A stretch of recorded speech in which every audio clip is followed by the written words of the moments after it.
دیکھیے میں اپنے مطالعہ قرآن اور فہم قرآن اور تدبر قرآن اس سب کا خلاصہ آپ کو بتا رہا ہوں۔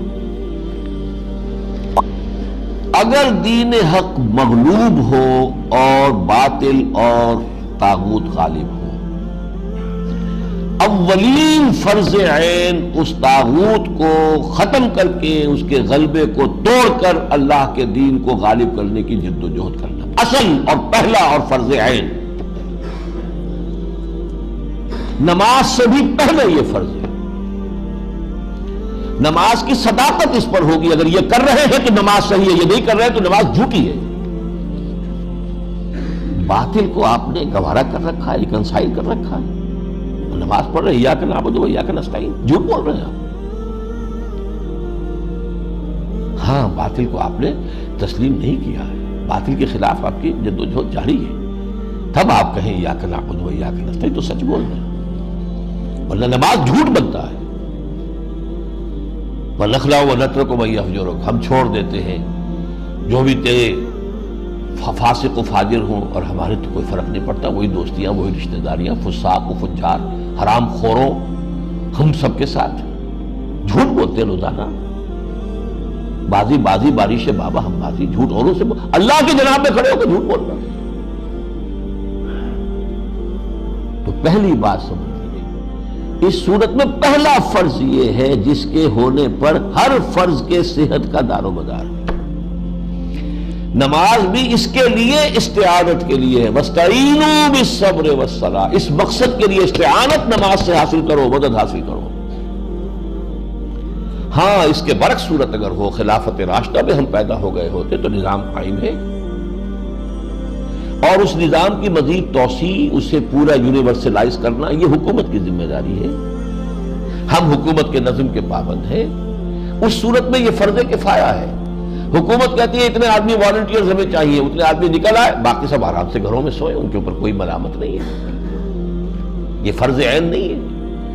ایسے جیسے نماز جنازہ فرض کفایہ ہے، کچھ لوگوں نے نماز پڑھ لی، باقی سب کی طرف سے بھی ادا ہو جائے گی، کسی نے نہیں پڑھی تو سب مجرم، سب گناہگار ہو جائیں گے۔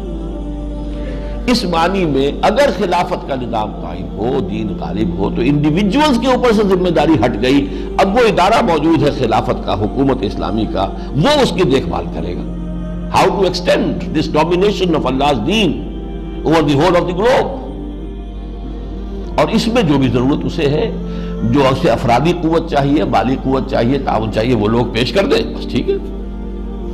لیکن جب صورت یہ نہیں ہے، باطل کے غلبے میں آپ رہ رہے ہیں، تو اقامت دین کی جد و جہد اولین فرض عین ہے، یعنی نمبر ایک، اضافی نیکی نہ سمجھیے اس کو، فرض عین، اور فرض کفایہ نہ سمجھیے اس کو، فرض عین۔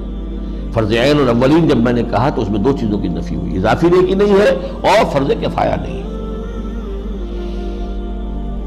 نمبر دو، اس فرض عین کی ادائیگی کے لیے شرط لازم ہے، شرط لازم، پری ریکویزٹ، التزام جماعت، کسی نہ کسی جماعت میں ہونا اس کے لیے لازم ہے۔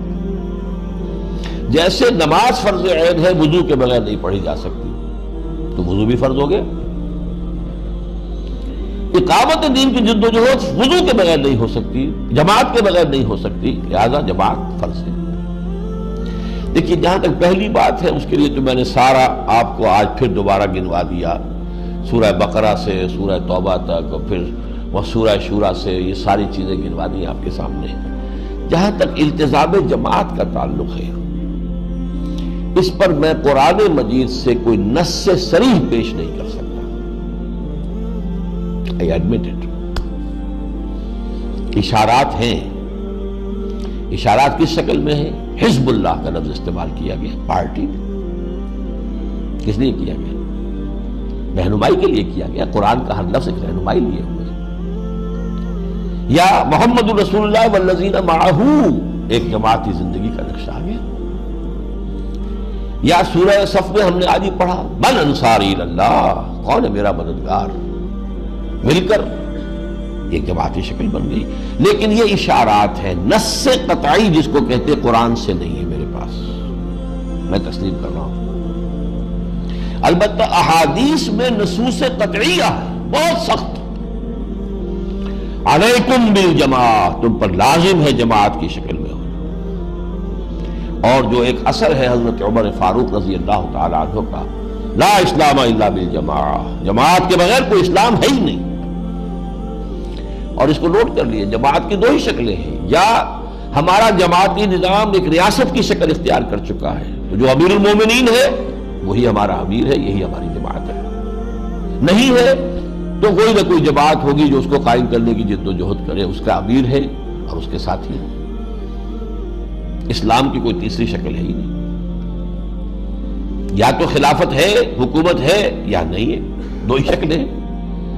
اگر ہے تو وہ جماعت ہے، حکومتی ریاستی ڈھانچہ جو ہے وہ جماعت بن گیا. اور اگر وہ نہیں ہے تو اس کو قائم کرنے کی جد و جہد کے لیے جماعت اس کا نظام.